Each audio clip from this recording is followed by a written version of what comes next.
Sallallahu ala Muhammad. Sallallahu alaihi wasallam.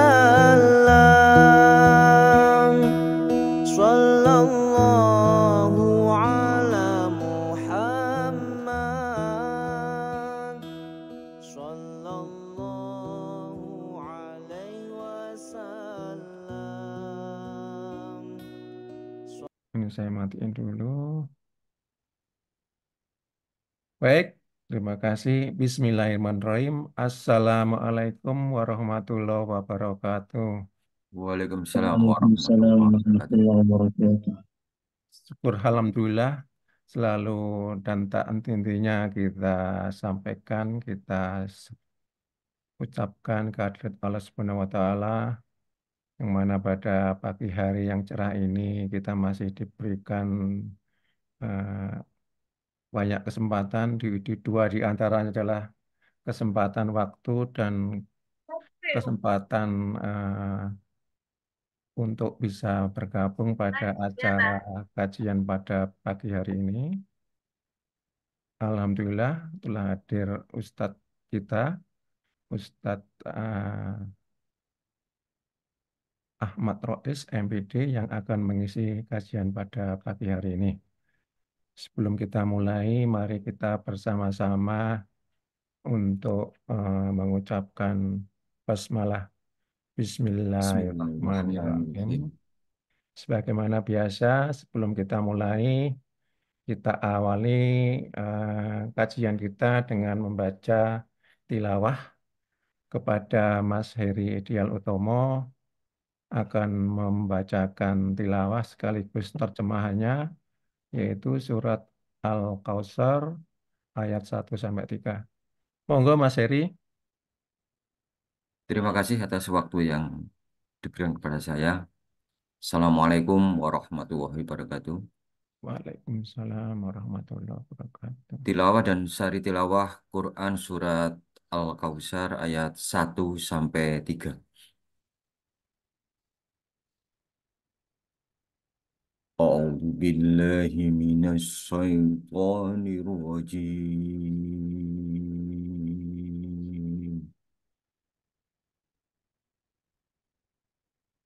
Bismillahirrahmanirrahim.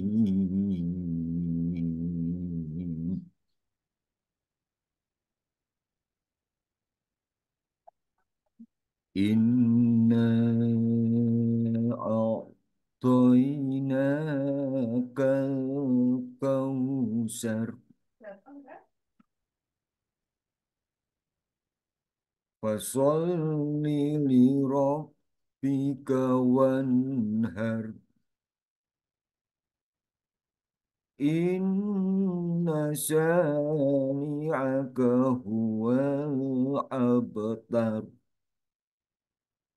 Sadaqallahul adzim.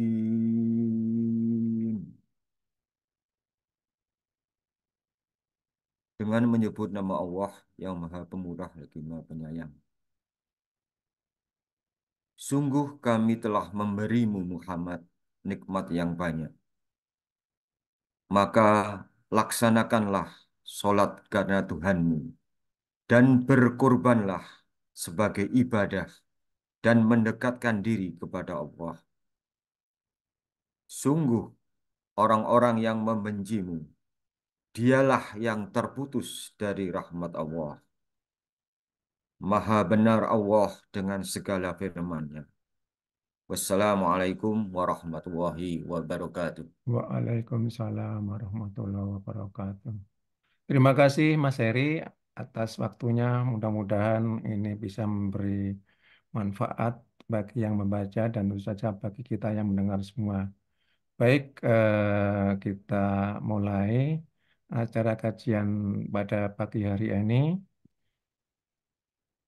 Perlu kami sampaikan Pak Ustadz, ini merupakan kajian kami rutin yang setiap pekan kita adakan yang ke-207. Bapak Ibu sekalian, Pak Ustadz Ahmad Rois ini merupakan Al-Hafidz ya. Beliau kepala sekolah Tanfis Bina Insan di Malang, Pak, kalau nggak salah. Begitu ya Pak Ustadz ya. Dan beliau saya sudah kenal lama, banyak di pengajian-pengajian offline di Kota Malang. Dan pada pagi hari ini, Alhamdulillah, beliau punya kesempatan untuk bisa hadir di kajian kita. Mudah-mudahan ini akan menjadi eh, pahala bagi kita semua yang hadir dalam kajian pagi hari ini. Monggo Pak Ustadz,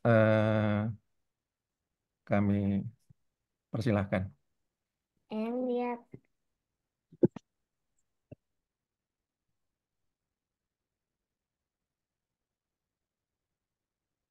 Bismillahirrahmanirrahim. Assalamualaikum warahmatullahi wabarakatuh. Waalaikumsalam warahmatullahi wabarakatuh. Alhamdulillahi rabbil alamin. Nahmaduhu wa nasta'inuhu wa nastaghfiruh. Wa na'udzu billahi min shururi anfusina wa min sayyiati a'malina.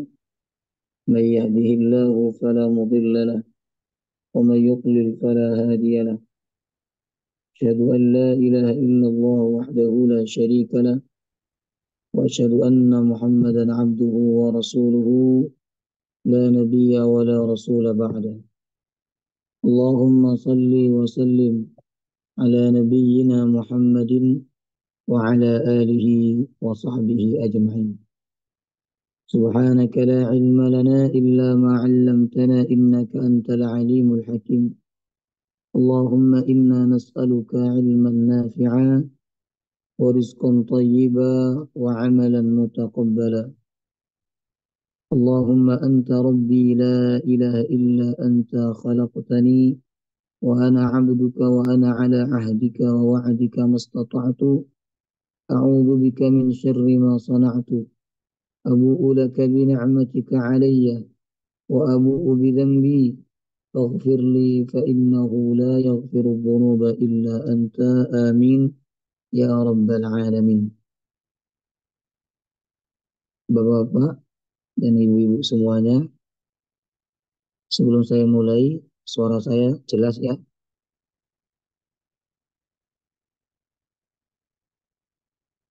Audio saya jelas, Bapak-bapak? Jelas, jelas. Jelas. Jelas, Pak. Alhamdulillah, segala puji bagi Allah yang menetapkan iman di dalam hati kita. Segala puji bagi Allah yang selalu memberikan nikmat kepada kita dan tidak pernah putus nikmatnya diberikan kepada kita semua, baik ketika kita taat maupun ketika kita bermaksiat. Dia Allah masih memberikan nikmatnya kepada kita. Segala puji bagi Allah yang membimbing kita, yang menuntun kita, yang menggerakkan kita semua untuk hadir di dalam forum yang mulia ini, di dalam majelis yang dibanggakan oleh Allah di hadapan para malaikatnya, yaitu majelis ilmu. Bapak-bapak, ibu-ibu yang dirahmati oleh Allah, ketika Allah membuat kita mampu dan mau untuk melakukan kebaikan, sesungguhnya itu sebuah kenikmatan yang besar dari Allah.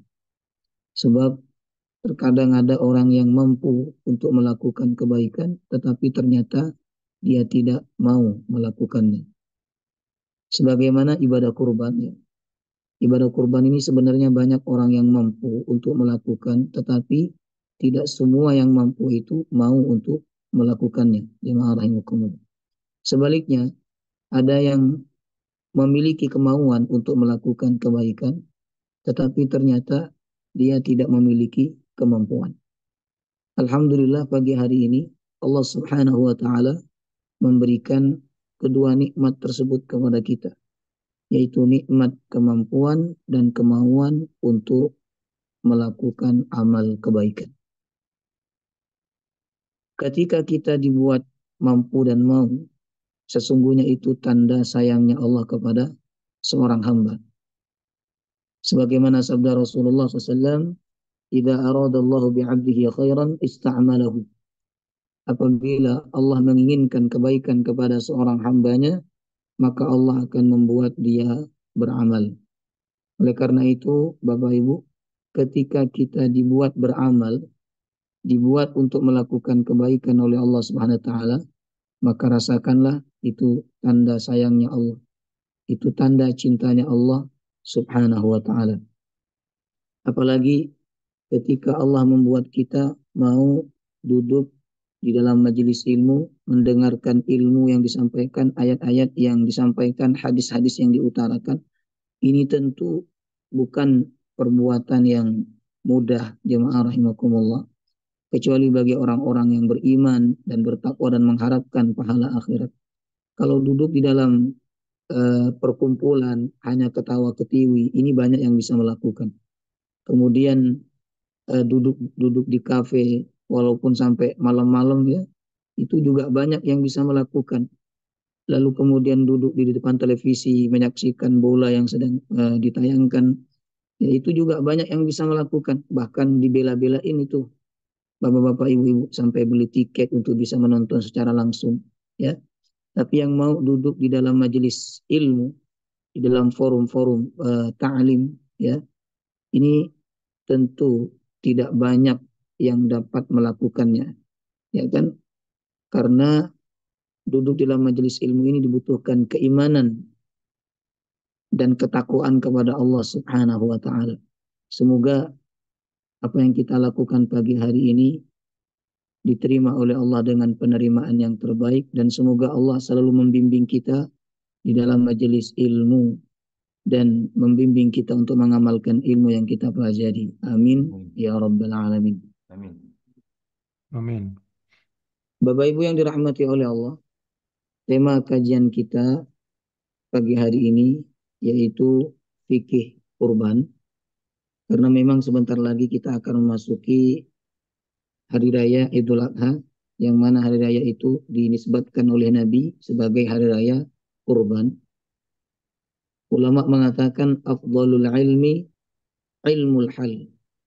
Seutama-utamanya ilmu adalah ilmu yang kita butuhkan sesuai kejadian atau peristiwa yang sedang kita alami, ya, atau yang sebentar lagi akan kita alami. Maka pagi hari ini kita akan mengkaji, memahami, mengambil pelajaran dari tema fikih kurban. Ya. Saya mohon izin untuk nge-share PPT, Bapak Ibu. Semoga bisa Pak Ustadz. lanjut, Bapak Ibu. Baik, berbicara tentang kurban, ya. Ini ada beberapa poin yang ingin saya sampaikan, semoga waktunya cukup, ya. Yang pertama yaitu mengenai sejarah pensyariatan kurban di slide yang kedua.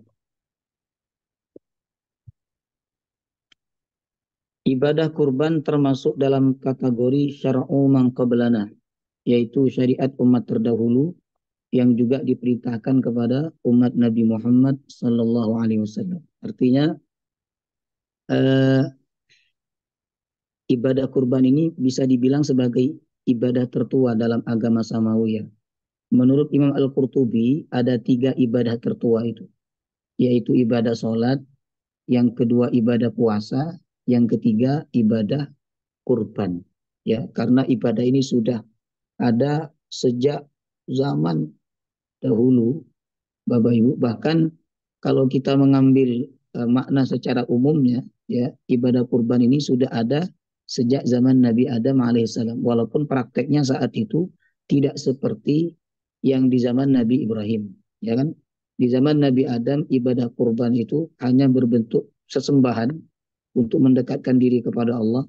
Apabila sesembahan itu diterima oleh Allah, maka sesembahan itu akan diangkat ke langit, ya, seperti dalam kisah Qabil dan Habil, ya. Jadi penyembelihan hewan dalam rangka mendekatkan diri kepada Allah, penyembelihannya ini mulai disyariatkan pada zaman Nabi Ibrahim alaihissalam.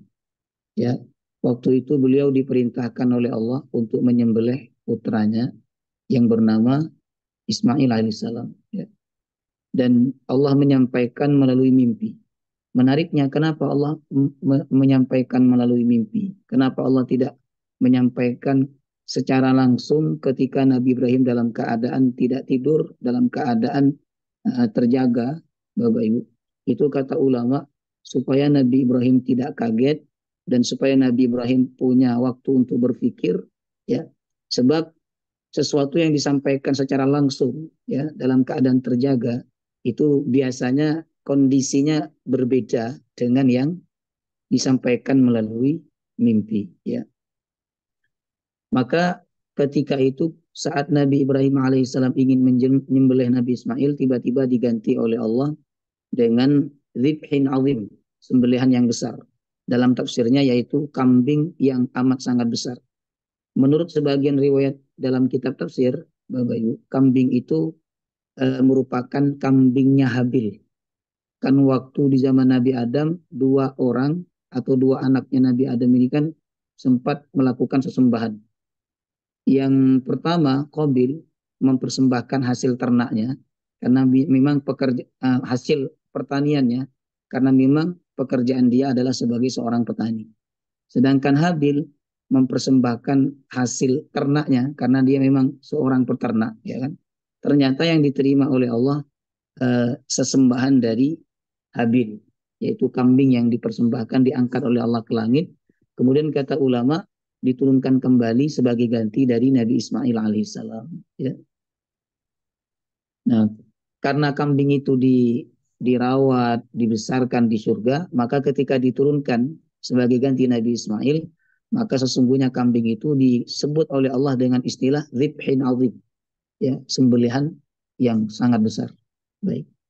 Sebenarnya hikmah di balik perintah Allah kepada Nabi Ibrahim untuk menyembelih putranya, lalu tapi kemudian nanti diganti oleh Allah dengan kambing yang besar, Bapak Ibu, itu Allah ingin Nabi Ibrahim menyembelih kecintaannya kepada dunia. Makanya filosofi kurban itu sesungguhnya adalah ketika kita berkurban, kita mengeluarkan uang 3,5 juta atau 4 juta, kemudian kita kasihkan ke panitia untuk membeli hewan kurban, ya. Setelah itu hewannya disembelih, sesungguhnya itu kita sedang menyembelih kecintaan kita kepada dunia, ya. Jadi dalam waktu setahun sekali memang perlu kita, Bapak Ibu, untuk menyembelih kecintaan kita kepada dunia, supaya yang ada di dalam hati kita kecintaan kepada Allah, dan yang besar di dalam hati kita adalah urusan akhirat, sedangkan urusan dunia ini kecil. Jemaah rahimakumullah, ya. Kemudian syariat ini juga diperintahkan oleh Allah kepada umat Nabi Muhammad, yaitu mulai tahun 2 Hijriah, ya. Jadi selama Nabi berdakwah 13 tahun di kota Mekah dan 2 tahun awal di kota Madinah, ini belum ada syariat kurban untuk umat Nabi Muhammad. Lalu setelah 2 tahun Nabi di kota Madinah, 2 tahun Nabi berdakwah di kota Madinah, setelah itu baru ada perintah kurban yang diturunkan oleh Allah kepada umat Nabi Muhammad sallallahu alaihi wasallam. Menariknya nanti Bapak Ibu, bahwa Nabi kita sallallahu alaihi wasallam ini lebih banyak kurban kambing, ya, dan lebih sering kurban kambing dibandingkan kurban unta dan sapi, ya. Nanti kita akan bahas, ya kan. Inilah sejarah pensyariatan ibadah kurban. Intinya ibadah kurban ini termasuk syar'u man qablana, syariat umat terdahulu yang tetap diperintahkan oleh Allah kepada umat Nabi Muhammad sallallahu alaihi wasallam. Baik, kita masuk slide berikutnya.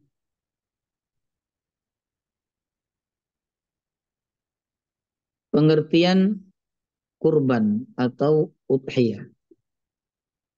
Kalau kita menelusuri istilah yang disampaikan oleh Nabi dalam hadis dan yang disampaikan oleh ulama dalam kitab-kitab fikih, kurban yang kita kenal sekarang ini, Bapak Ibu, itu sebenarnya disebut dengan istilah udhiyah, bukan dengan istilah kurban. Udhiyah ini satu akar kata dengan adha, artinya penyembelihan. Makanya kan hari rayanya disebut Idul Adha, bukan Idul Kurban. Karena memang bahasa atau istilah untuk penyembelihan dalam rangka mendekatkan diri kepada Allah itu yang lebih tepat dan lebih khusus adalah istilah udhiyah. Adapun udhiyah atau yang kita kenal dengan istilah kurban, ya, disebutkan oleh para ulama pengertiannya adalah ismun lima yudhakka minal an'am taqarruban ilallahi ta'ala fi ayyamin nahar bi syara'itin makhsusatin. Hewan ternak tertentu yang disembelih dalam rangka mendekatkan diri pada Allah pada hari Idul Adha dan hari Tasyrik dengan syarat-syarat khusus. Jadi pengertian ini, hewan yang disembelih itu bisa dikatakan sebagai hewan kurban apabila memenuhi 3 syarat. Yang pertama, disembelih dalam rangka untuk mendekatkan diri kepada Allah. Ya kan? Kalau disembelih dalam rangka untuk makan-makan saja, Bapak Ibu, ini tidak bisa disebut sebagai sembelihan kurban. Ya. Jadi disembelih dalam rangka taat kepada Allah Subhanahu wa taala. Makanya inti ibadah kurban itu adalah penyembelihan. Nanti pembagian dagingnya mau dibagikan kepada orang kaya, kepada orang miskin, bahkan kepada non-muslim sekalipun, itu boleh-boleh saja, ya kan? Karena memang inti ibadah kurban ini adalah ritualnya penyembelihan. Syarat yang kedua, penyembelihan itu dikatakan kurban, ya, apabila penyembelihan itu jemaah rahimakumullah dilakukan kepada hewan yang telah ditetapkan oleh Allah. Ada 3, nanti kita bahas lebih dalam ya, yaitu unta, kemudian apalagi sapi dan sejenisnya, kemudian kambing dan sejenisnya. Ya. Itu pengertian dari ibadah kurban. Kemudian yang ketiga, ya, syarat penyembelihan itu dikatakan kurban bila dilakukan pada hari nahar, hari penyembelihan. Hari penyembelihan itu ada 4, tanggal 10, 11, 12, dan 13 Zulhijjah. Nah, bila 3 syarat ini terpenuhi dalam sebuah penyembelihan, Bapak Ibu, maka penyembelihan itu bisa dikatakan sebagai hewan kurban. Ya. Kalau kita perhatikan jemaah rahimakumullah, kurban ini termasuk dalam kategori ibadah ritual. Karena hewannya ditentukan, maksudnya juga ditentukan, kemudian waktunya juga ditentukan. Sama dengan ibadah haji, Bapak Ibu. Ibadah haji itu termasuk dalam kategori ibadah ritual. Karena semuanya ditentukan dan diatur oleh Allah. Mulai dari pakaiannya, kemudian caranya, cara memakainya juga ditentukan oleh Allah. Kemudian waktunya, kemudian pelaksanaannya, ya, itu semuanya sudah ditentukan oleh Allah. Maka ibadah haji itu termasuk dalam kategori ibadah ritual. Sehingga kita tidak boleh bertanya secara berlebih-lebihan, kenapa kok begitu? Jadi, kenapa tawafnya kok 7 kali? Kenapa pakai ihramnya dengan pakaian yang seperti itu, kemudian sebelah kanan dibuka, bagian kanannya dibuka, ya kan? Itu kita tidak perlu bertanya dan tidak perlu untuk mencari tahu kenapa alasannya. Karena seorang hamba itu tidak perlu bertanya kenapa kok harus demikian. Seorang hamba itu tugasnya adalah sami'na wa ata'na. Kami mendengar, kami memahami, dan kami mentaati. Allah nyuruh kita nyembelih kambing, ya sudah, kita sembelih kambing. Ya kan? Kemudian Allah nyuruh nyembelih sapi, Allah nyuruh kita nyembelih unta. Maka kita sami'na wa ata'na. Kita dengarkan, kita pahami, dan juga kita taati. Kemudian, Bapak Ibu jemaah rahimakumullah, istilah kurban yang kita pakai sekarang ini, sebenarnya makna sesungguhnya adalah yaitu mendekatkan diri kepada Allah. Itu yang kita pakai sekarang ya, Bapak Ibu. Jadi kurban itu makna sebenarnya adalah bukan nyembelih, tetapi makna sebenarnya adalah sungguh-sungguh mendekatkan diri kepada Allah. Maka perbuatan apa saja dalam rangka mendekatkan diri kepada Allah itu bisa disebut kurban. Kalau orang paham bahasa, ya. Maka ketika ditanya, Anda sudah berkurban atau belum? Ya, dia bisa menjawab, sudah. Karena kurban itu tidak hanya pada prosesi penyembelihan, tetapi sholat dalam rangka mendekatkan diri kepada Allah juga bisa disebut kurban. Kemudian haji juga bisa disebut kurban, Bapak Ibu. Karena dari kita kembali, kurban itu makna sesungguhnya adalah mendekatkan diri kepada Allah. Termasuk juga menyembelih hewan tertentu untuk mendekatkan diri kepada Allah bisa disebut dengan istilah kurban. Jadi kalau kita menggunakan istilah kurban, Bapak Ibu, itu berarti kita menggunakan istilah yang umum, yang mana istilah itu bisa dipakai untuk penyembelihan, bisa untuk selain penyembelihan, yang intinya tujuannya adalah untuk mendekatkan diri kepada Allah. Tetapi kalau kita ingin menggunakan istilah yang khusus, Bapak Ibu, ya, maka istilah itu tidak digunakan untuk yang lainnya, maka istilah yang khusus adalah udhiyah. Ya, cuman kan masyarakat kita ini kalau dibilang udhiyah nggak paham, ya kan? Kalau dibilang udhiyah, disampaikan udhiyah, tidak paham. Menerima hewan udhiyah, nggak paham mereka. Udhiyah itu apa? Tetapi kalau kita disampaikan dengan bahasa kurban, nah, maka masyarakat kita langsung paham bahwa kurban itu adalah penyembelihan. Seakan-akan istilah kurban itu khusus untuk penyembelihan. Padahal sesungguhnya kalau kita belajar lebih dalam, ya, kurban itu tidak hanya untuk istilah penyembelihan. Baik, itu pengertian kurban atau udhiyah, jemaah rahimakumullah. Berikutnya slide yang ketiga, hadis keutamaan kurban. Yang pertama hadis riwayat Imam Ibnu Majah dan riwayat Imam At-Tirmizi. Kemudian yang kedua hadis riwayat Imam Ibnu Majah juga, Bapak Ibu. Saya bacakan terjemahannya saja. Tidaklah pada hari nahar atau hari penyembelihan manusia beramal suatu amalan yang lebih dicintai oleh Allah daripada mengalirkan darah dari hewan kurban. Jadi amalan yang paling dicintai oleh Allah di hari raya Idul Adha menurut hadis ini adalah menyembelih hewan kurban. Maka hewan kurban itu akan datang pada hari kiamat dengan tanduk, kuku, rambut hewan kurban tersebut. Artinya, kata ulama, nanti hewan kurban itu akan didatangkan oleh Allah lengkap dengan tanduknya, lengkap dengan bulunya, lengkap dengan kukunya. Untuk apa hewan itu didatangkan? Yaitu untuk membela yang mengkurbankan dia waktu di dunia. Subhanallah. Di saat tidak ada pembelaan kecuali yang diizinkan oleh Allah, Bapak Ibu. Saat itu orang tua kita belum tentu membela kita, anak kita juga belum tentu membela kita, teman-teman kita belum tentu juga membela kita, karena mereka pun juga butuh pembelaan, jemaah rahimakumullah. Dan yang diizinkan oleh Allah untuk membela kita pada hari yang sangat mengerikan, pada hari yang sangat menakutkan itu adalah hewan yang pernah kita sembelih untuk mendekatkan diri kepada Allah, yaitu hewan kurban. Maka semakin banyak hewan yang kita kurbankan, nanti semakin banyak pula hewan yang bersaksi dan membela kita pada hari kiamat, dan hewan itu akan tetap membela kita sampai kita mendapatkan ampunan Allah Subhanahu wa ta'ala. Ya.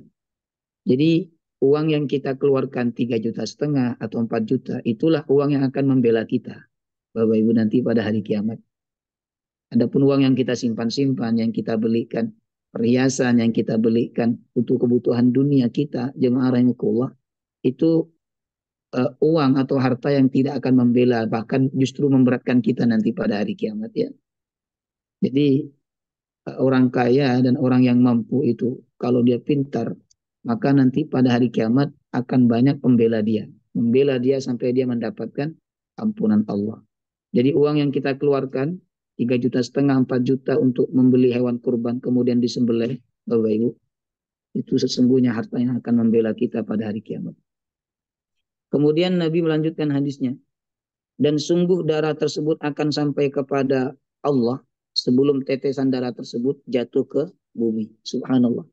Jadi ketika hewan itu disembelih, sebelum darahnya menetes ke tanah, Bapak Ibu, itu sudah terlebih dahulu sampai kepada Allah Subhanahu wa Ta'ala.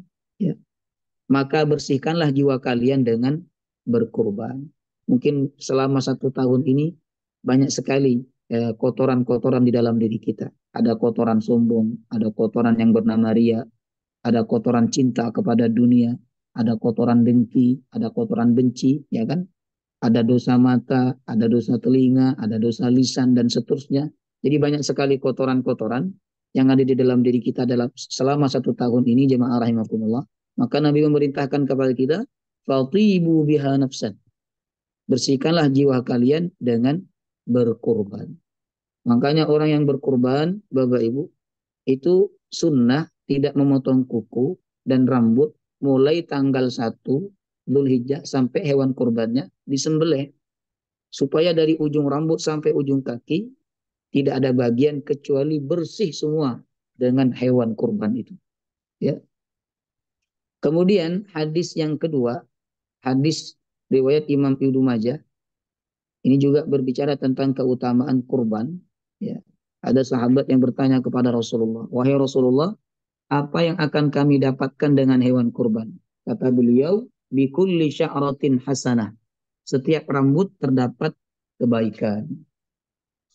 Kalau kita hitung berapa rambutnya hewan kurban itu, jemaah rahimakumullah, tentu sangat banyak, ya. Kemudian mereka berkata, bagaimana dengan bulu-bulunya, wahai Rasulullah? Beliau menjawab, dari setiap rambut pada bulu-bulunya tersebut terdapat suatu kebaikan. Subhanallah. Jadi ketika kita menyembelih hewan kurban, sesungguhnya itu bukan hanya kita membagi daging kepada orang fakir, membagi daging kepada orang-orang terdekat kita, bukan hanya urusan makan, Bapak Ibu, tapi di balik itu ada pahala dan kebaikan yang besar dari Allah Subhanahu wa Ta'ala.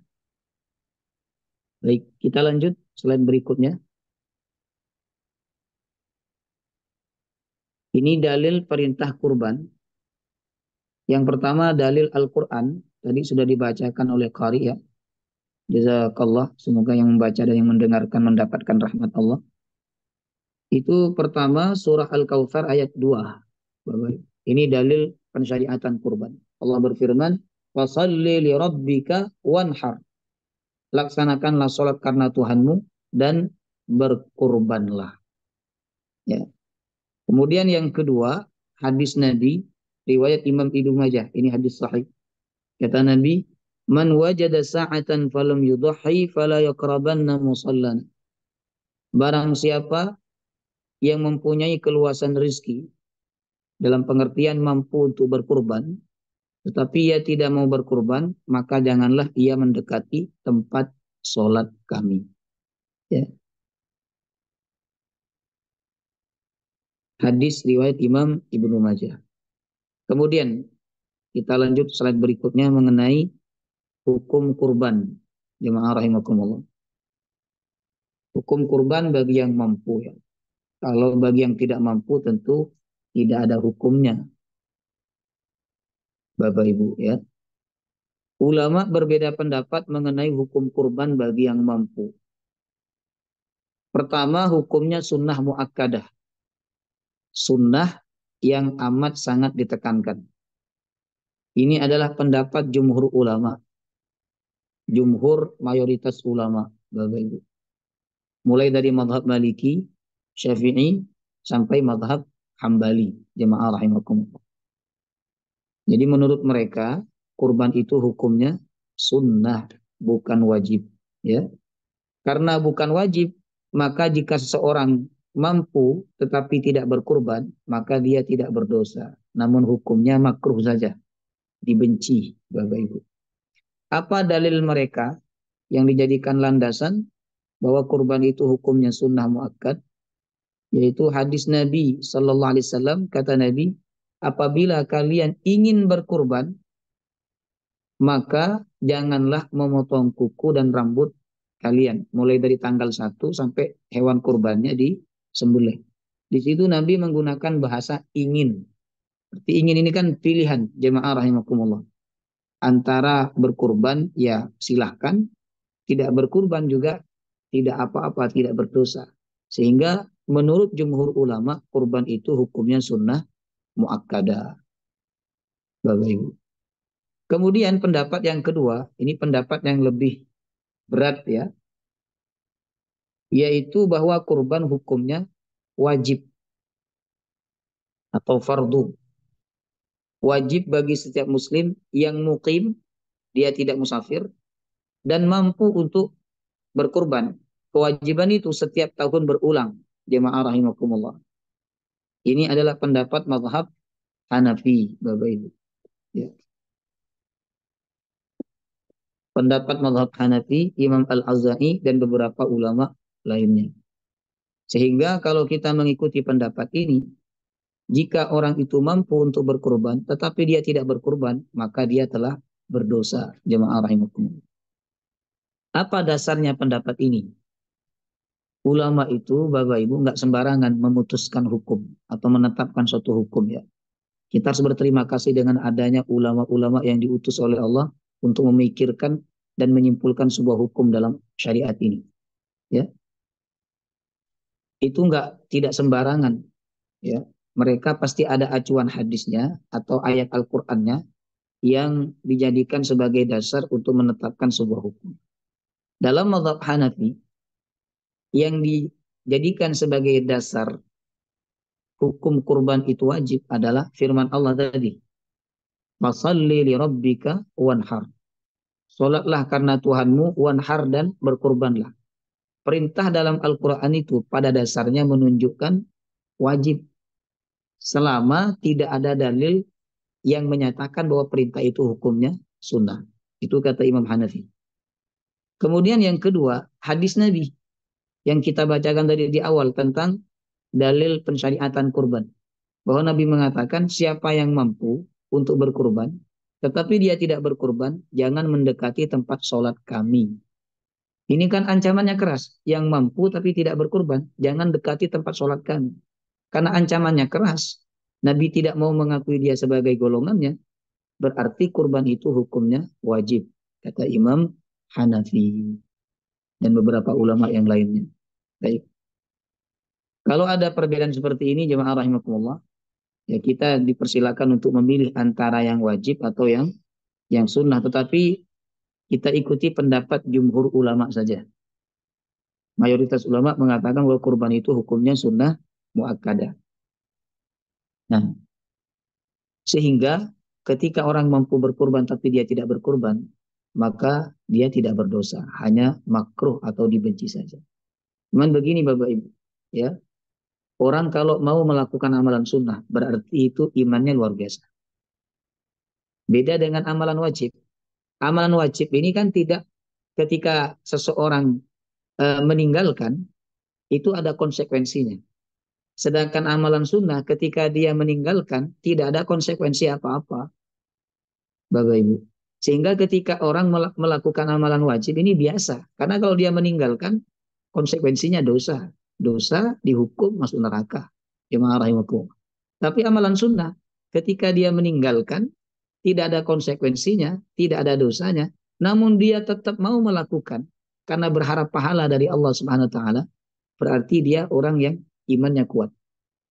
Makanya orang yang mau berkurban, jemaah rahimakumullah, ya, ini orang-orang yang memiliki keimanan powerful, keimanan yang istimewa, di mana walaupun dia meninggalkan kurban itu sebenarnya menurut jumhur ulama dia tidak berdosa. Ya, ini mengenai hukum kurban bagi yang mampu. Baik, kita lanjut slide berikutnya. Waktu ibadah kurban, ya, karena ibadah ini ibadah ritual, jadi waktunya juga diatur dan ditetapkan oleh Allah Subhanahu wa taala. Yang pertama, batas waktu mulainya, Bapak Ibu, yaitu setelah sholat Idul Adha.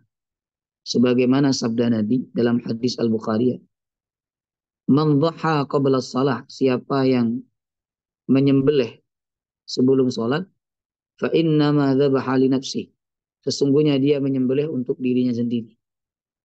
Artinya itu tidak dianggap sebagai hewan kurban, itu hanya dianggap sebagai hewan makan-makan untuk keluarganya. Dan siapa yang menyembelih setelah sholat, yakni setelah sholat Idul Adha, maka faqad tamma nusukahu. Sungguh dia faqad tamma nusukuhu. Maka sungguh telah sempurna ibadah kurbannya.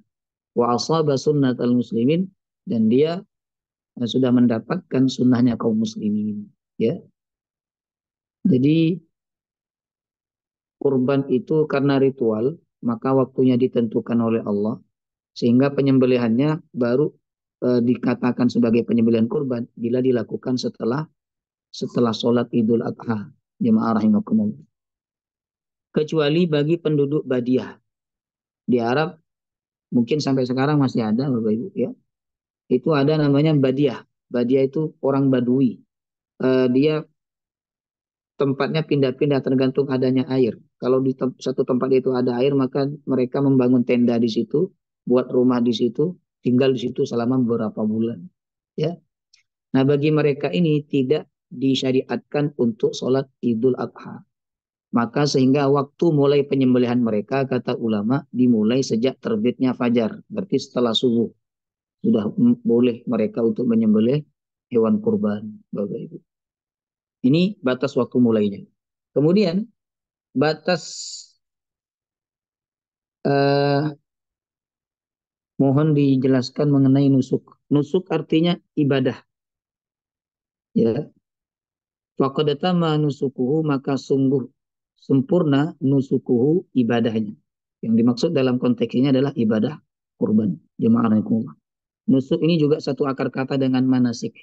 Manasik itu tata cara ibadah. Karena berkaitan dengan haji, maka manasik itu dirujukkan kepada tata cara pelaksanaan ibadah haji. Ya. Kemudian batas waktu terakhir, jemaah rahimakumullah. Batas waktu terakhir pelaksanaan ibadah kurban. Dalam mazhab Syafi'i ditetapkan bahwa waktu terakhir penyembelihan hewan kurban yaitu ketika terbenam matahari pada tanggal 13 Zulhijjah. Jadi menurut mazhab ini waktu kurban itu cukup lama, ya kan? 4 hari, Bapak Ibu. Tanggal 10, 11, 12, 13. Ya. Makanya bagi panjenengan yang dananya mepet-mepet, ya, mau kurban tapi dananya mepet-mepet, nah itu coba beli kambingnya tanggal 13. Biasanya murah karena udah hari terakhir. Setelah itu sembelih sendiri, tapi karena panitianya sudah bubar, ya. Sembelih sendiri, kulitnya sendiri, potong sendiri, bagikan sendiri, Bapak Ibu, ya. Nah, tapi dalam mazhab Maliki, Hambali, dan mazhab Hanafi, ya, terakhir batas penyembelihan hewan kurban itu yaitu tanggal 12 Zulhijjah. Ini ada kejadian di salah satu masjid. Saya punya pengajian rutin di masjid itu, Bapak Ibu, ya. Jadi di masjid itu kalau musim kurban, sapi biasanya sampai 11 sampai 12, jemaah rahimakumullah. Kambing udah nggak terhitung saking banyaknya, Bapak Ibu. Nah, mereka menyelesaikan penyembelihan itu dalam 1 hari, yaitu di tanggal 10-nya. Seakan-akan penyembelihan tersebut hanya di tanggal 10 saja. Akhirnya apa yang terjadi? Ya, daging kurbannya itu dibagikannya keteteran. Karena dibagikannya kan serentak setelah semua selesai baru dibagikan oleh mereka, ya kan?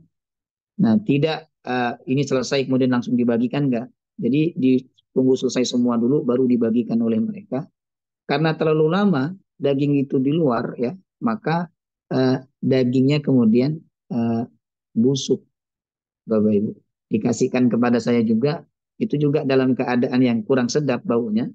Akhirnya saya bilangin ini menyembelihnya kapan, kemudian berapa lama daging ini di luar, ya kan? Kemudian mereka menjawab, kami kewalahan Ustadz karena kambingnya dan sapinya terlalu banyak. Nah, saya bilangin bahwa penyembelihan itu tidak hanya 1 hari. Allah kasih waktu sampai 3-4 hari. Bahkan dalam mazhab Syafi'i kan 4 hari. Sampai tanggal 13 Zulhijjah, jemaah rahimakumullah. Ya. Jadi bagi panjenengan yang masuk dalam kepanitiaan kurban, ya, bila hewan kurbannya amat sangat banyak, ya, maka bagilah penyembelihan itu dalam 2 waktu atau dalam 2 hari. tanggal 10 dan tanggal 11. Cuman kan tanggal 11 Dzulhijjah biasanya sudah masuk. PNS sudah masuk, kemudian anak-anak sekolah juga sudah masuk, di pabrik-pabrik juga sudah masuk, ya. Biasanya tanggal 11 Dzulhijjah sudah masuk. Nggak tahu tahun ini jemaah rahimahullah, ya kan? Nah, saya doakan ada di antara panjenengan ini yang jadi presiden sehingga nanti khusus hari raya Idul Adha liburnya 4 hari. Tanggal 10, 11, 12, 13, Bapak Ibu. Ya kan, karena itu hari lebaran kita sesungguhnya, ya kan? Amin. Kemudian jemaah rahimakumullah, lanjut berikutnya.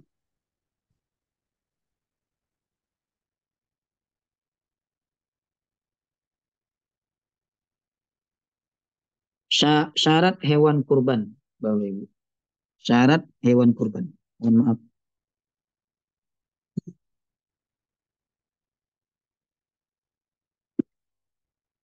Syarat hewan kurban ini ada 3. Yang pertama termasuk al-an'am. Al-an'am itu hewan ternak yang telah ditetapkan syariat. Unta, sapi dan sejenisnya, kambing dan sejenisnya. Sapi dan sejenisnya yaitu kerbau. Maka dalam pendapat ulama dan kesepakatan mereka, kurban dengan kerbau itu sah-sah saja karena dia masuk dalam jenis sapi. Kemudian kambing dan sejenisnya, yaitu domba, jemaah rahimakumullah.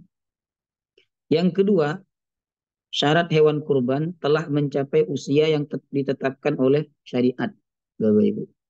Kalau unta 5 tahun, sapi 2 tahun, kambing 1 tahun, domba 6 bulan. Ya. Yang dananya tipis-tipis juga beli domba aja nggak apa-apa. Domba usia 7 bulan, usia 6 bulan itu sudah boleh untuk disembelih kurban, ya. Boleh. Harganya mungkin 800, 900 nggak apa-apa. Ustaz kekecilan nanti malu sama orang. Kita kurban bukan untuk manusia. Kita kurban untuk Allah Subhanahu wa taala. Kalau Allah mengatakan itu sah, ya sudah kita laksanakan sesuai kemampuan kita, ya. Kemudian perlu diperhatikan Bapak Ibu bahwa syarat hewan kurban itu ukurannya bukan besar atau kecil, ya. Tapi ukurannya pada usia. Karena ada beberapa hewan kurban sapi, kambing itu belum mencapai usia kurban tetapi sudah besar, memang digemukkan oleh peternaknya, jemaah rahimakumullah. Sehingga tahun itu dia bisa panen, padahal belum sampai usia untuk dikurbankan. Maka ini tidak boleh. Jadi sekali lagi, ukuran hewan itu boleh dikurbankan bukan berdasarkan besar atau kecilnya, tetapi berdasarkan kepada usia. Nah, kalau panjenengan mau beli hewan kurban, tanya KTP-nya ada enggak? Gitu. KTP hewannya ada enggak atau akte kelahirannya ada enggak gitu. Ini penting supaya khusus 3 hewan itu saja. Unta, sapi dan sejenisnya sama kambing dan sejenisnya. Jemaah rahimakumullah. Ada akte kelahirannya. Nah, sehingga apa? Nanti ketika orang yang membeli itu bertanya, ini sudah usia berapa? Itu nggak ngira-ngira, tetapi sudah ada buktinya. Walaupun kecil, tapi kalau sudah usianya sudah mencapai usia boleh dikurban, maka sah untuk dikurbankan. Kemudian syarat yang ketiga, tidak cacat. Hewannya tidak cacat, Bapak Ibu. Nah, cacat itu ada 2 bagian. Ada cacat yang menyebabkan tidak sah untuk berkurban. Ada cacat yang masih sah dikurban namun sedikit kurang sempurna. Jemaah rahimakumullah. Yang pertama, cacat yang menyebabkan tidak sah untuk berkurban, Bapak Ibu. Ini buta sebelah dan jelas sekali kebutaannya. Ya kan? Atau buta dua-duanya, jemaah rahimakumullah. Kemudian yang kedua, sakit dan tampak jelas sakitnya. Yang ketiga, pincang dan tampak jelas pincangnya sehingga tidak dapat berjalan ke tempat penyembelihan, Bapak Ibu. Yang keempat, sangat kurus kering, tinggal tulang belulang saja. Kemudian yang terakhir, terpotong anggota badannya seperti terpotong kaki, puting susunya, pantatnya, ekornya, telinganya, hidungnya. Maka bila 5 hal ini ada di dalam hewan kurban, dia tidak sah untuk dibuat sebagai penyembelihan kurban. Ya. Kemudian yang kedua, cacat yang masih sah di kurban namun sedikit kurang sempurna, Bapak Ibu. Ini disebutkan juga oleh para ulama contoh-contohnya. Yang pertama seperti tanduknya pecah atau patah. Kemudian tidak bergigi dalam kurung ompong, tidak memiliki buah testis. Pasti insya Allah panjenengan paham ya, buah testis itu kalau jantan kan ada buahnya itu di kelaminnya. Itu kalau hilang salah satunya atau enggak ada dua-duanya, itu masih boleh dikurban tapi kurang sempurna. Kemudian tidak memiliki ekor sejak lahir, ini juga masih boleh dikurban. Telinganya robek yang tidak sampai putus, ya, ini juga masih boleh dikurban. Kemudian lemah penglihatan juga masih boleh dikurban, jemaah rahimakumullah. Intinya kecacatan yang ringan itu tidak sampai menyebabkan tidak sah untuk dikurban. Ini syarat hewan kurban. Nah, dari syarat-syarat ini menunjukkan bahwa mempersembahkan sesuatu kepada Allah itu memang harus yang terbaik. Ya, kalau bisa yang terbaik maka lakukanlah yang terbaik. Hewan yang besar, yang sehat, ya. Kemudian yang gemuk, jemaah rahimakumullah, ya, yang sudah mencapai usianya dan seterusnya, itu yang lebih utama karena untuk Allah. Ya kan? Sebenarnya hewan kurban ini nanti kembalinya untuk kita, Bapak Ibu. Cuman kan kita persembahkan untuk mendekatkan diri kepada Allah, tapi sesungguhnya kembalinya kepada kita. Kalau orang mau berpikir lebih panjang, sesuatu yang untuk kita itu kan biasanya kita melakukan yang terbaik. Misalnya kita beli pakaian untuk kita pakai sendiri, itu biasanya kita beli yang terbaik. Kita beli motor untuk kita pakai sendiri, biasanya kita beli yang terbaik selama kita mampu, jemaah rahimakumullah. Nah, cuman manusia banyak melakukan hal yang terbaik untuk dirinya itu adalah hanya dalam urusan dunia. Tapi untuk dirinya dalam urusan akhirat, ini kebanyakan manusia mengambil yang paling minimal. Oh, kalau begini sudah sah, ya sudah cukup begitu. Tidak berusaha untuk yang maksimal, jemaah rahimakumullah. Ya. Kita lanjut slide berikutnya.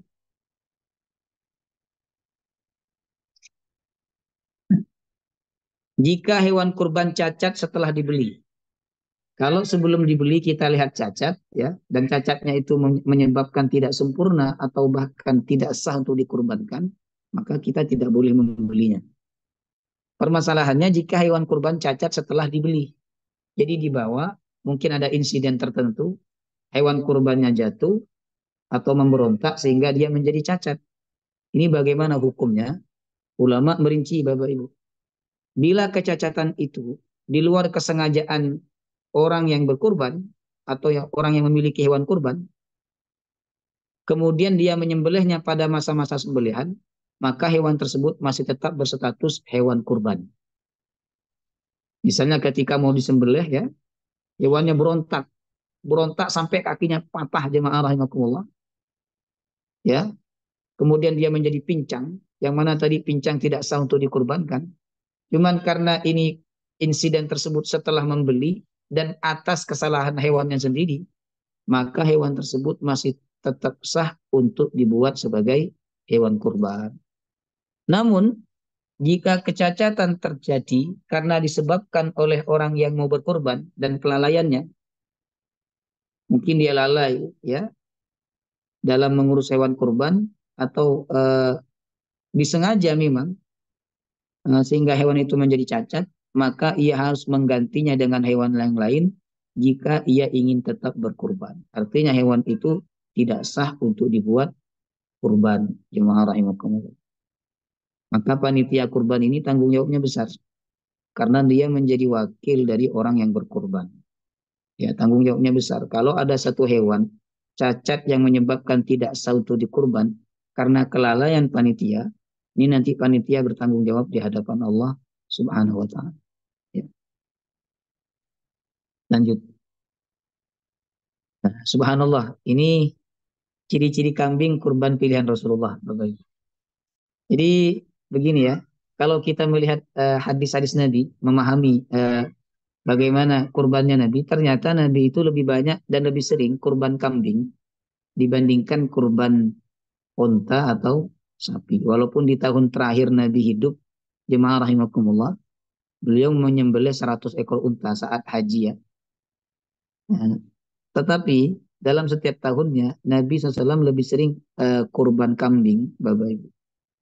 Itu alasannya kata ulama karena Nabi memang sangat suka kepada rasa daging kambing. Ya, Nabi itu sangat senang. Terutama bagian kambing yang Nabi sangat suka adalah bagian pahanya. Itu sangat senang Nabi SAW. Makanya siapa yang senang makan kambing, ya, kemudian suka dengan rasa daging kambing, sesungguhnya dia menyukai apa yang disukai oleh Rasulullah SAW. Cuman kan zaman sekarang, Bapak Ibu, kambing ini kan sering dikambing hitamkan. Kambing sering dikambing hitamkan itu bagaimana maksudnya? Yaitu makan kambing nanti kolesterolnya naik dan seterusnya. Itu berarti kan kambing dikambing hitamkan. Nabi SAW suka makan kambing dan makanan favorit Nabi adalah kambing, jemaah rahimakumullah. Ya, tapi nggak ada Nabi punya riwayat kolesterol sebagainya. Beliau wafat bukan karena sakit kolesterol, Bapak Ibu. Ya kan? Sebab beliau wafat itu penyakit demam, jemaah rahimakumullah. Demam 3 hari, kemudian setelah itu beliau dipanggil oleh Allah Subhanahu wa Ta'ala. Sebentar saya kondisikan anak saya dulu.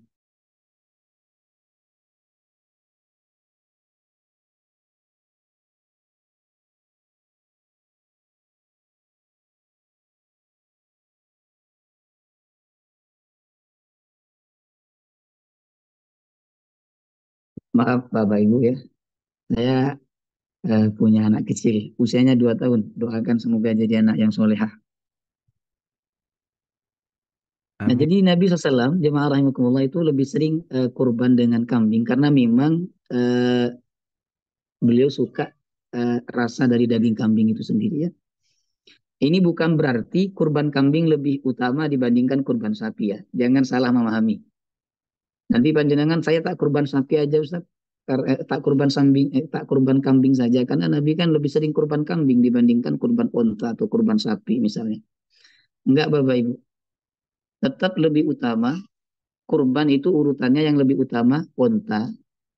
Kemudian kalau nggak mampu sapi, kalau nggak mampu lagi baru kambing, kalau nggak mampu lagi ya domba, domba yang kecil, jemaah rahimakumullah. Apa dalilnya? Dalilnya tentang keutamaan sholat Jumat. Kan kata Nabi kalau kita berangkat jam pertama di sholat Jumat itu sama seperti kurban apa? Kurban onta kan dalam hadis kan begitu.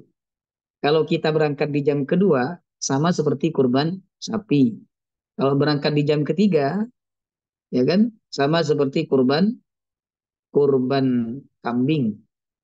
Di jam keempat kurban ayam. Di jam kelima seperti kurban telur kata Nabi. Nah, orang sekarang banyak yang dapat telur, Bapak Ibu.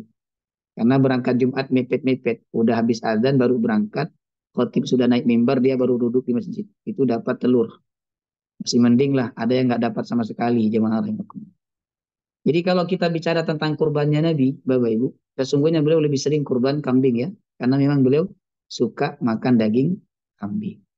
Nah, masyarakat kita ini sepertinya lebih suka, kebanyakan lebih suka daging sapi ya, dibandingkan daging kambing ya. Nah, maka silakan mau kurban kambing 1 ekor atau patungan sapi, itu sama-sama mulia.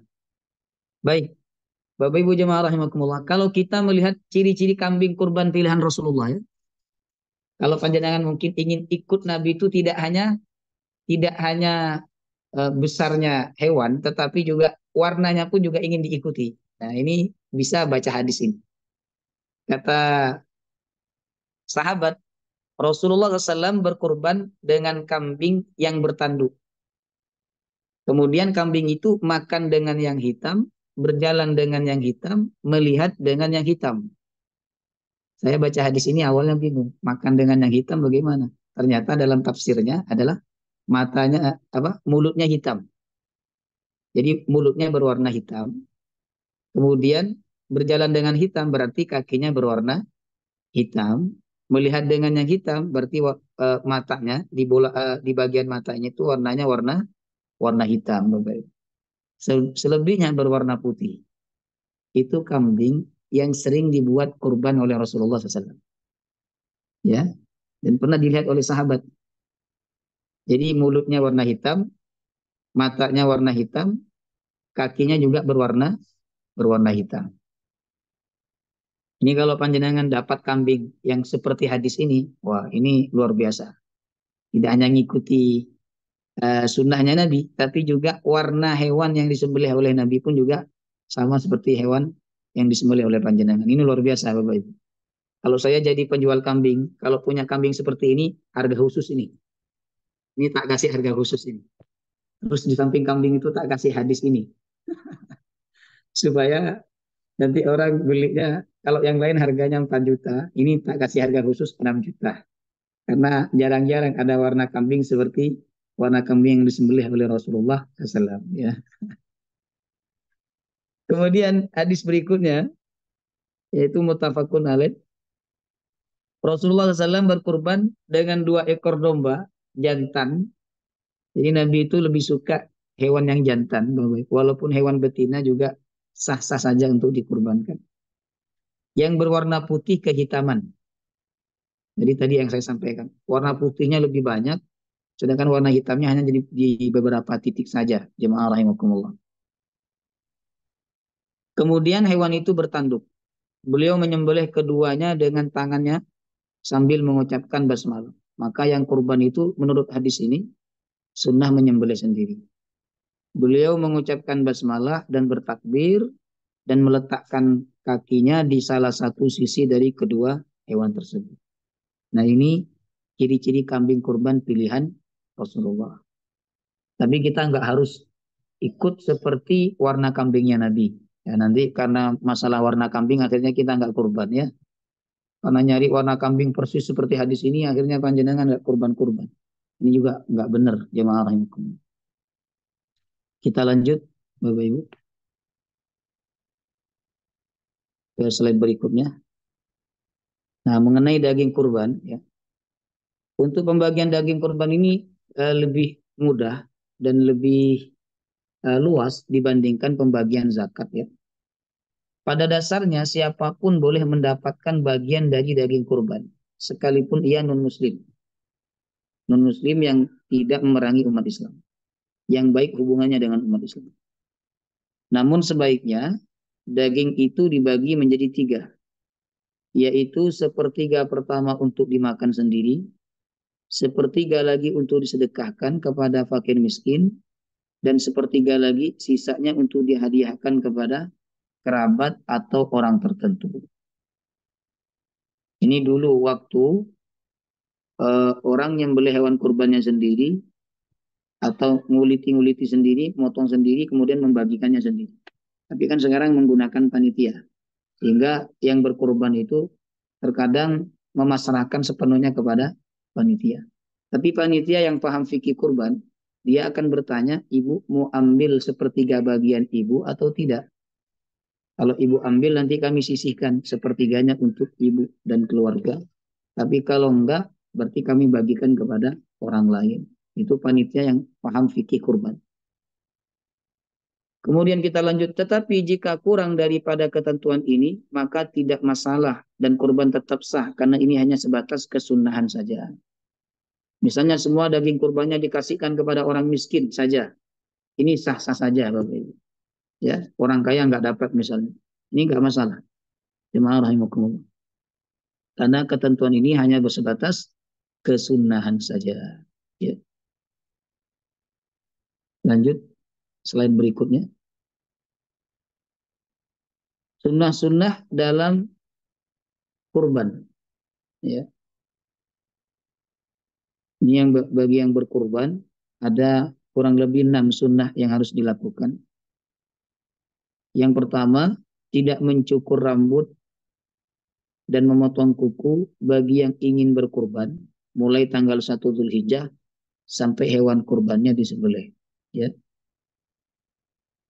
Kemudian yang kedua, hewan yang dikurbankan besar dan tidak ada kecacatan. Jadi yang afdal besar, Bapak Ibu. Karena ketika Nabi berkurban dengan akronaini, amlahaini, kabsyaini. Dua kambing jantan yang besar, keduanya bertanduk, dan keduanya berwarna putih kehitam-hitaman. Ya, ada hitam-hitamnya jemaah rahimahumullah. Sunnah. Hewannya yang dikurbankan itu besar, ya.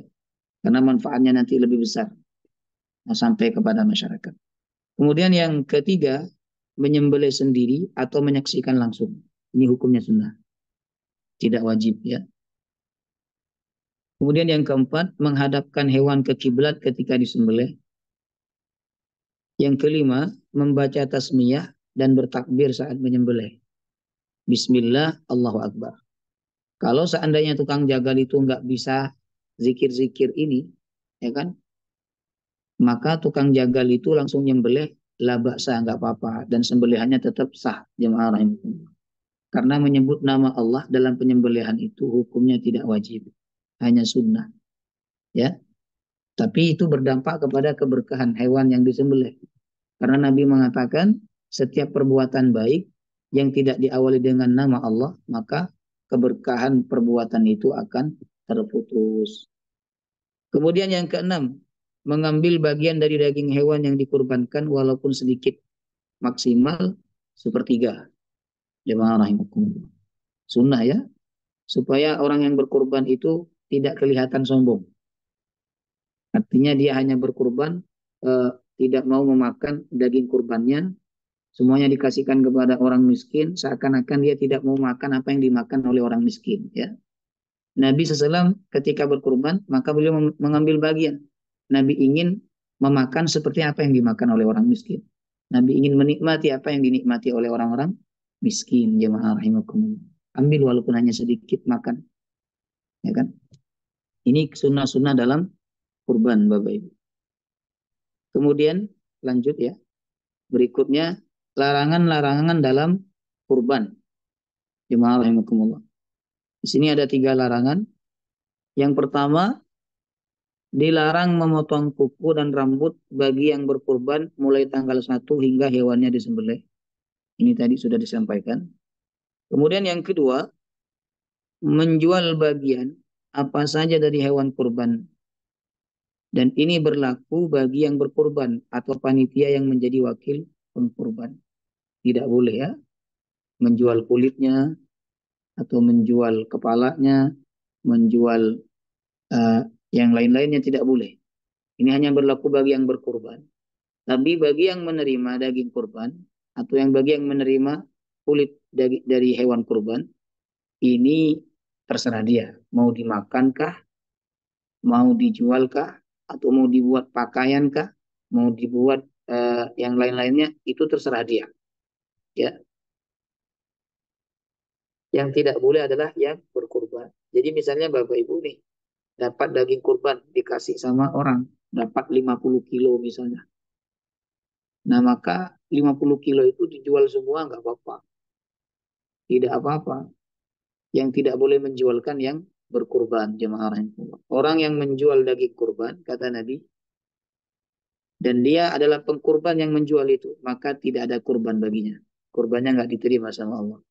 Yang ketiga, larangan-larangan dalam kurban, Bapak Ibu, yaitu memberi upah kepada penyembelih atau kepada panitia dengan bagian hewan kurban. Ini nggak boleh, ya. Misalnya penyembelih dikasih kulitnya, khusus penyembelih dapat upah kulit, dapat upah kepala. Panitia, khusus panitia dapat paha. Karena ada 4 panitianya, panitia ada 4, maka 4 kaki sapi itu semuanya dikasihkan ke panitia, ya. Ini tidak boleh, jemaah rahimakumullah.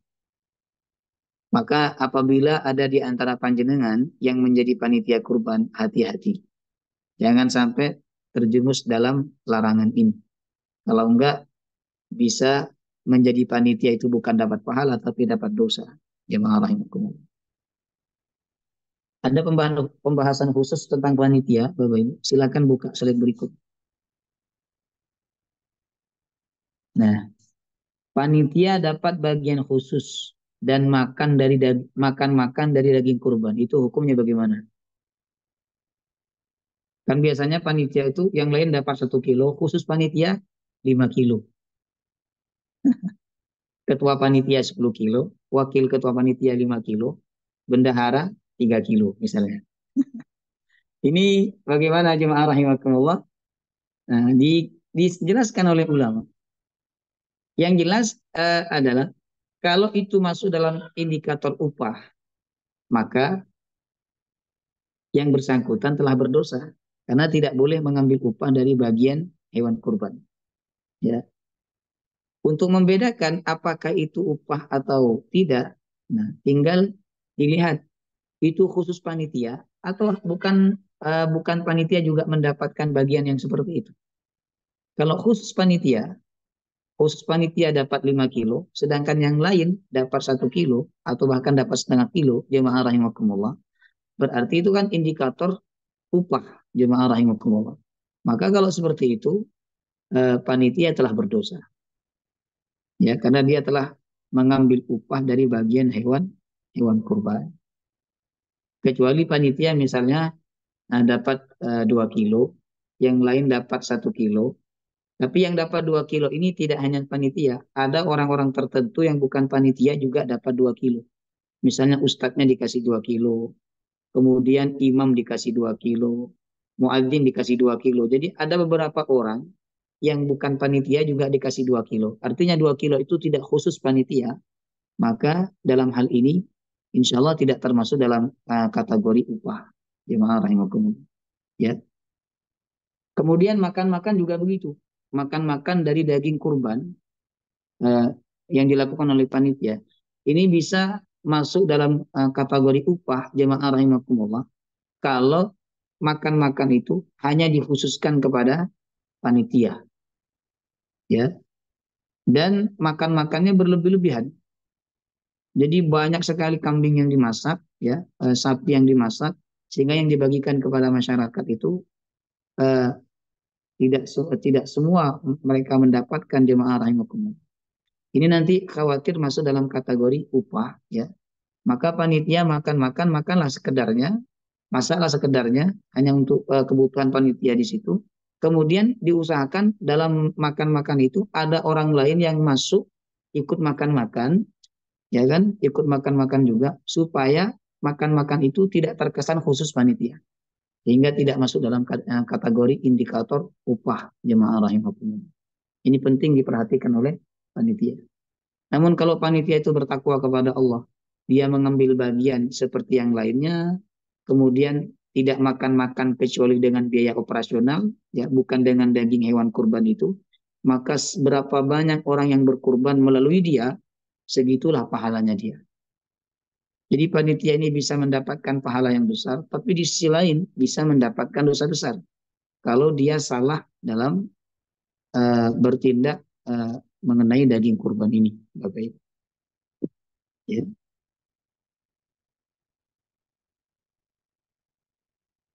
Wallahu taala alam bishawab. Ini masih ada nggak slide-nya, Pak? Oh, ini catatan untuk panitia kurban terakhir ya. Setelah ini kita buka tanya jawab. Satu hal wajib dicatat bahwa panitia penyembelihan kurban itu bukanlah pemilik daging kurban, sehingga tidak boleh menjual seenaknya. Panitia juga bukan amil zakat sehingga merasa berhak mendapatkan upah atau jatah khusus dari bagian hewan kurban. Kalaupun panitia ikut makan, aspek legalnya bukan lantaran dia sebagai panitia, tetapi harus dicatat bahwa aspek legalnya adalah karena dia bagian dari masyarakat. Kalau orang lain diperbolehkan untuk menerima dan memakannya, maka panitia pun juga boleh menerima daging dan memakannya.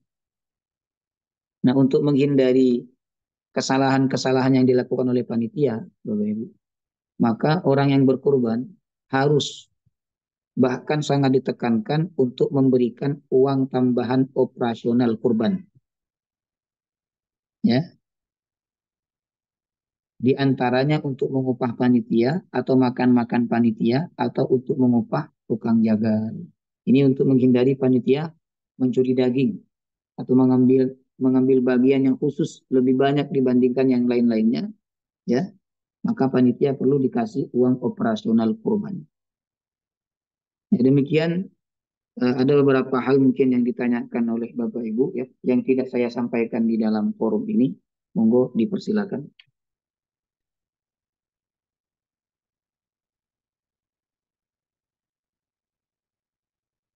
Ini ada pertanyaan Monggo Mbak Eni. di kolom chat ya.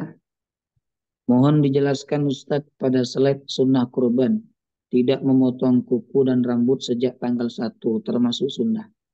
Tapi pada slide larangan kurban memotong kuku dan rambut termasuk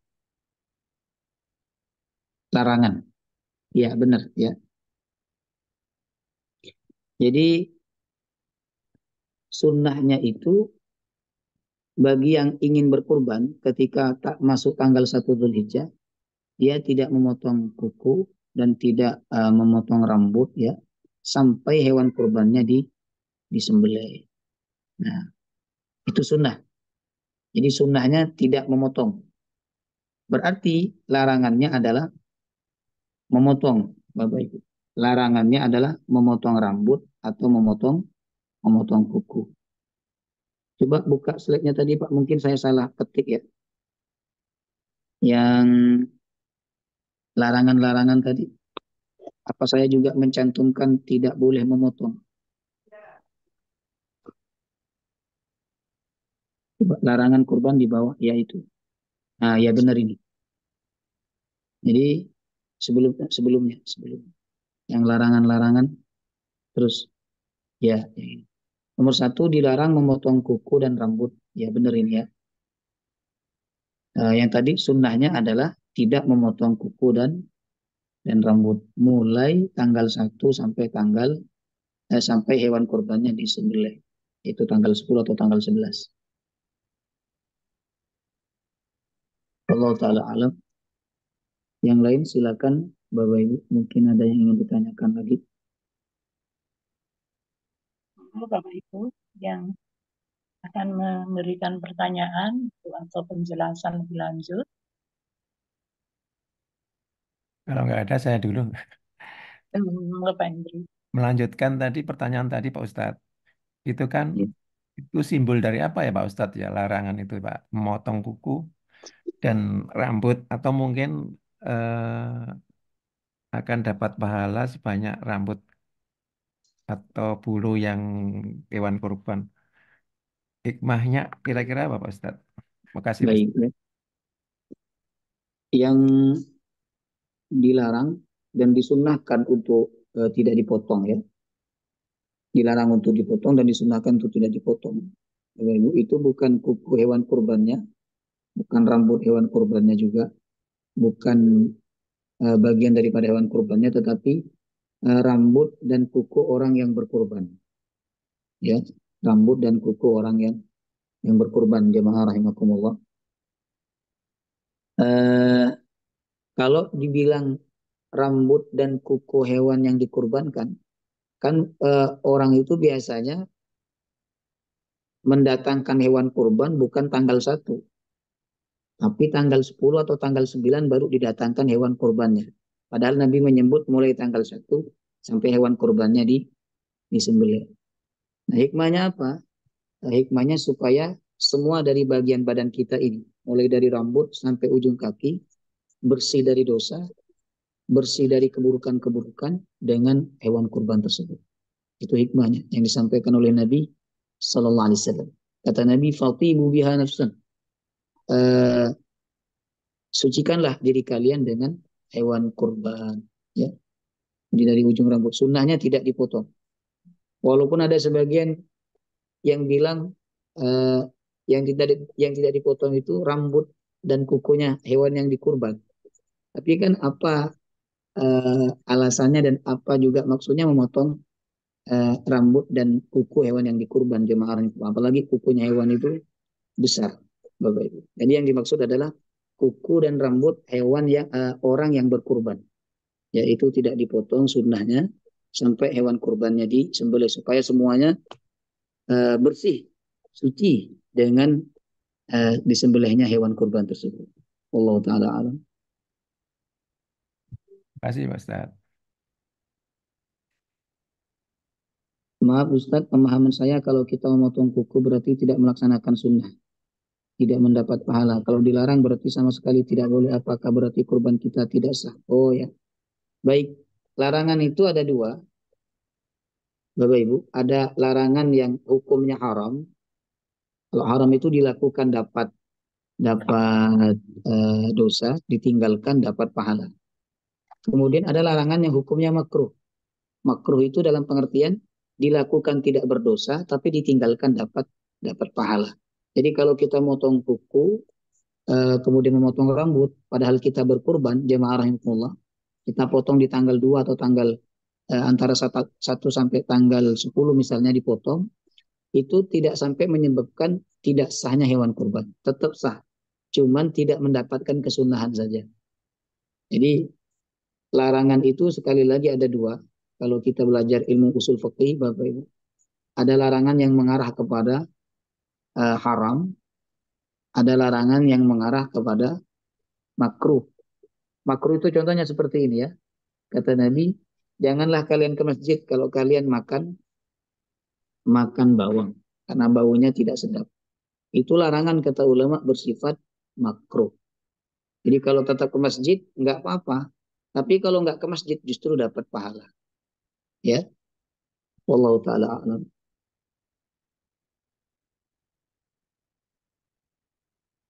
Ada lagi Bapak Ibu, silakan. Monggo Bapak Ibu yang akan menanyakan lagi hal-hal yang kurang jelas. Ada Pak Ustadz. Terima Misalnya kasih. kita tidak, kalau kita tidak sengaja memotong rambut di tanggal tersebut, bagaimana hukumnya Pak Ustadz? Baik. Bila tidak sengaja misalnya lupa atau misalnya tidak sengaja Ya, terlupa ya kan, nah maka dia tetap bisa mendapatkan pahala sunnah dan dia sedang tidak melakukan perkara yang makruh ya, karena tidak ada hukum bagi orang yang lupa dan tidak sengaja. Jadi ada dua perkara yang tidak dihukum oleh Allah kalau kita melakukannya, melakukan larangannya. Walaupun larangan itu bersifat makruh, Bapak Ibu. Yang pertama, dilakukan karena lupa. Yang kedua, karena tidak sengaja. Jadi karena keliru. Ya, karena lupa atau karena keliru atau karena tidak sengaja. Jemaah rahimakumullah. Ini tidak masalah. Jadi ketika lupa, lupa, ini kan harusnya saya nggak potong ini. Karena memang saya kan sudah niat untuk berkurban, sudah beli hewan kurban, sudah ngasih uang ke panitia misalnya. Nah maka langsung berhenti. Jangan lupa diteruskan. Udah terlanjur teruskan aja. Berarti maaf itu Ustadz, kalau betul-betul tidak kelupaan dapat kesudahan. kalau kelupaan berhenti kan kita potongnya jadi nggak rapi Ustadz. Nah, iya. Kalau kelupaan berhenti dan jadi potongnya tidak rapi sehingga kelihatannya tidak bagus, Iya, ya. petak. Nah, ini kalau potong rambut jemaah rahimakumullah, ya kan, maka lebih baik dilanjutkan aja potongnya, ya. Karena ketika panjenengan harus berhenti, kemudian bentuk rambutnya nanti nggak karu-karuan, merusak pemandangan, kemudian tidak nyaman berinteraksi dengan orang, ya, maka lebih baik dipotong saja, dihabisin saja nggak apa-apa. Ya karena sekali lagi memotong atau mencukur rambut itu larangannya bersifat makruh saja, tidak sampai kepada haram. Cuman yang bersangkutan tetap tidak mendapatkan pahala kesunahan bila sengaja memotong. Allah Ta'ala. Baik, terima kasih. Baik, masih ada lagi tuh Bu di kolom chat, masih ada tuh Bu. Iya. Ini ada satu pertanyaan lagi, Pak Ustadz, untuk mohon dijelaskan lagi masalah daging kurban yang dibuat untuk makan-makan panitia. Mana yang lebih afdol? Silakan Pak. Tapi nampaknya tadi sudah disampaikan mengenai proporsinya ya, Ustadz ya. Iya. Jadi makan-makan untuk panitia itu sebaiknya jangan, kalau saran saya Bapak Ibu, sebaiknya jangan dari daging kurban itu, tapi dari biaya operasional. Dari biaya operasional yang dikumpulkan itu Biasanya kan juga bisa dibelikan kambing, walaupun nggak terlalu besar ya, kemudian dibuat untuk makan-makan panitia. Kalaupun harus dengan daging kurban, jemaah rahimakumullah, agar itu tidak termasuk dalam unsur upah, ya, maka makan-makannya jangan berlebih-lebihan, yang dimasak jangan terlalu banyak ya, secukupnya saja. Kemudian jangan dikhususkan kepada panitia. Mungkin ada orang yang bukan panitia juga bisa diikutkan makan supaya itu tidak terkesan khusus panitia sehingga nanti khawatir masuk dalam indikator upah ya. Jadi kalau ditanya lebih afdal, lebih utama mana? Lebih utama panitia itu tidak makan-makan dengan daging hewan kurban. Ya, makan-makanlah dengan biaya operasional ya, atau dengan daging dengan hewan sedekah. Biasanya kan ada di beberapa masjid itu ada non muslim yang ikut juga ngasih kambing biasanya. Kalau di Kalimantan, saya asli Kalimantan Bapak Ibu ya, itu ada beberapa tempat di mana orang-orang Cina itu biasanya ngasih kambing juga. Ditanya sama ketua takmir, loh, kamu kan non muslim kok ngasih hewan juga kepada kami? Kata orang Cina itu apa? Iya, saya kalau ngasih hewan kurban kepada umat Islam ini, toko saya tambah maju katanya. Jadi awalnya punya satu toko, kemudian buka cabang lagi. Akhirnya ketagihan setiap tahun selalu ngasih hewan kurban, jemaah rahimahumullah. Memang orang kafir itu atau orang non-muslim Bapak Ibu, kebaikannya dibalas oleh Allah langsung di dunia, sehingga mereka tidak mendapat bagian di akhirat nanti. Tapi orang beriman ini terkadang kebaikannya tidak langsung di dunia Allah balas. Terkadang di dunia dibalas oleh Allah, dan di akhirat juga. Tapi ada juga kebaikan itu yang dibalas oleh Allah di akhirat. Jemaah rahimakumullah. Nah, hewan kalau dikasihkan oleh orang kafir ya, itu atau oleh orang-orang non-muslim, Bapak Ibu, itu termasuk hewan sedekah, bukan hewan kurban. Maka itu halal dan aman untuk dibuat makan-makan panitia. Wallahu taala alam. Masih ada Baiklah, lagi? ya. Terima kasih Pak Ustadz atas penjelasannya yang rinci begitu tentang seputar masalah kurban dan Idul Kurban, Hari Raya Kurban. Baiklah teman-teman, apakah masih ada pertanyaan lain untuk bab ini? Baik, kalau tidak ada, Halo, Mbak Eni, Nyun Sewu. Halo, monggo Bu Revina, kalau mau memberikan pertanyaan, monggo Bu Vina. Assalamualaikum warahmatullahi wabarakatuh, Pak Ustadz, teman-teman. Waalaikumsalam warahmatullahi wabarakatuh. Yang mau saya tanyakan ini, saya pernah dapat kalengan itu tulisannya hewan kurban begitu. Jadi hewan mungkin dagingnya itu dalam jumlah besar banyak, kemudian ada perusahaan yang mengkalengkannya dan dibagikan kepada jamaah. Yun Sewu mau menanyakan mengenai bolehkah ya kita menganggapnya sebagai daging kurban begitu Yun Sewu. Matur nuwun, assalamualaikum. Waalaikumsalam warahmatullahi wabarakatuh. Monggo Pak Ustadz. Baik, pertanyaannya saya ulang lagi ya. Jadi daging kurbannya dikasihkan dalam bentuk kaleng ya. Supaya mungkin lebih awet mungkin ya. Iya. Disebarkan ke berbagai macam pelosok. Apakah boleh dan sah daging itu disebut sebagai daging kurban? Begini Bapak Ibu ya. Itu biasanya kan disimpan dulu ya, mungkin di freezer atau bagaimana. Dan itu sah-sah saja. Jadi daging kurban jemaah rahimakumullah ini dibagikan melewati dari batas waktu penyembelihannya nggak apa-apa. Ya, tidak masalah dan tetap bisa dihukumi sebagai daging kurban. Yang harus diperhatikan itu adalah waktu penyembelihannya. Jadi waktu penyembelihannya kan tanggal 10 sampai tanggal 13 tadi. Adapun misalnya ada orang menyembelih tanggal 10. Kemudian setelah itu dagingnya di freezer, dagingnya disimpan-simpan oleh panitia karena terlalu banyak kewalahan, akhirnya dibagikannya tanggal 14 atau tanggal 15. Ini tidak masalah. Ini boleh-boleh saja.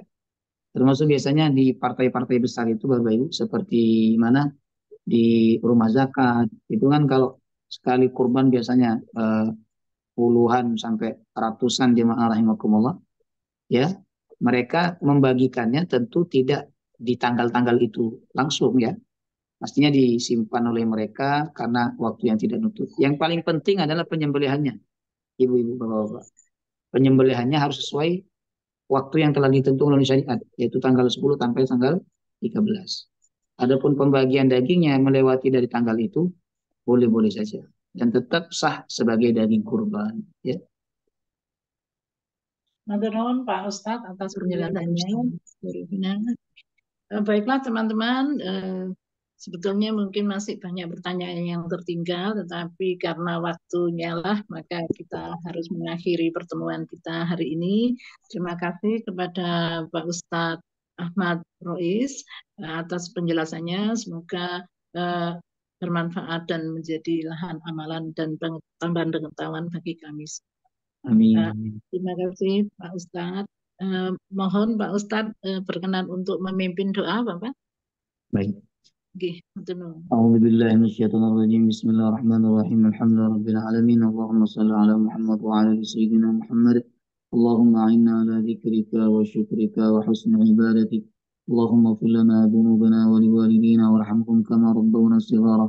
Ya Allah, ampunkan dosa-dosa kami, dosa-dosa kedua orang tua kami, rahmati mereka sebagaimana mereka menyayangi kami ketika kami kecil. Allahumma ja'al jam'ana hadza jam'an marhuma wa tafarruqana min ba'di tafarruqan ma'suma. Ya Allah, jadikanlah perkumpulan kami ini perkumpulan yang Kau rahmati dan Kau berkahi, dan perpisahan kami setelah ini perpisahan yang Kau lindungi. Allahumma 'allimna ma yanfa'una wanfa'na bima 'allamtana wa zidna ilman wa amalan waj'alna minas salihin. Ya Allah, ajarkan ilmu yang bermanfaat kepada kami. Jadikanlah ilmu yang telah Engkau ajarkan kepada kami sebagai ilmu yang berkah dan bermanfaat. Allahumma inni as'aluka ilman nafi'a wa rizqan thayyiba wa amalan mutaqabbala. Ya Allah, hamba memohon kepadamu ilmu yang berkah bermanfaat, rezeki yang baik dan amal yang diterima. Rabbana taqabbal minna innaka antas samiul alim. Wa tub 'alaina innaka antat tawwabur rahim. Ya Allah, terima semua kebaikan dan amal soleh dari kami. Sesungguhnya Engkau Maha mendengar lagi Maha mengetahui. Wa tub 'alaina innaka antat tawwabur rahim. Ya Allah, terimalah taubat kami. Sungguhnya Kau Maha menerima taubat dan lagi Maha penyayang. Rabbana atina fid dunya hasanah wa fil akhirati hasanah wa qina adzaban nar.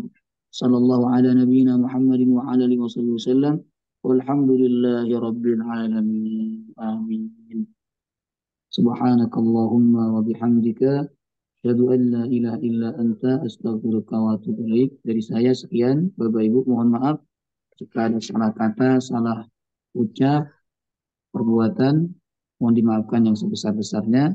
Apabila masih ada pertanyaan yang tertinggal, nanti bisa disampaikan kepada Pak Hendri, nanti Pak Hendri bisa forward ke saya, ya, itu saya jawab insya Allah. Semoga berkah semuanya, sehat selalu, dan semoga ilmu yang kita pelajari menjadi ilmu yang berkah bermanfaat. Amin ya rabbal alamin. Saya mohon maaf undur diri terlebih dahulu, Bapak Ibu, mungkin panjenengan ada koordinasi lagi. Iya, terima kasih Pak Ustadz. Sama-sama. Alafu minkum. Assalamualaikum warahmatullahi wabarakatuh. Waalaikumsalam warahmatullahi wabarakatuh. Waalaikumsalam. Terima kasih teman-teman. Terima kasih Pak Ustadz dan terima kasih teman-teman kepada Pak Hendri dan juga teman-teman yang lain yang telah menyempatkan diri untuk hadir dalam Allahumma rahamna bil Qur'an waj'alhu lana imaman wa nuran wa hudan wa rahmah. Allahumma zakirna minhu ma nasina wa 'allimna minhu ma jahilna warzuqna tilawah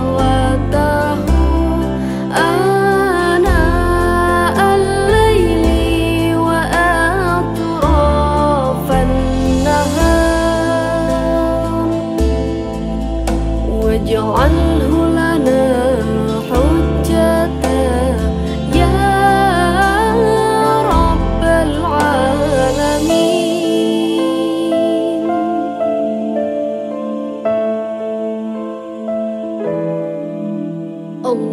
اللهم ارحمنا بالقرآن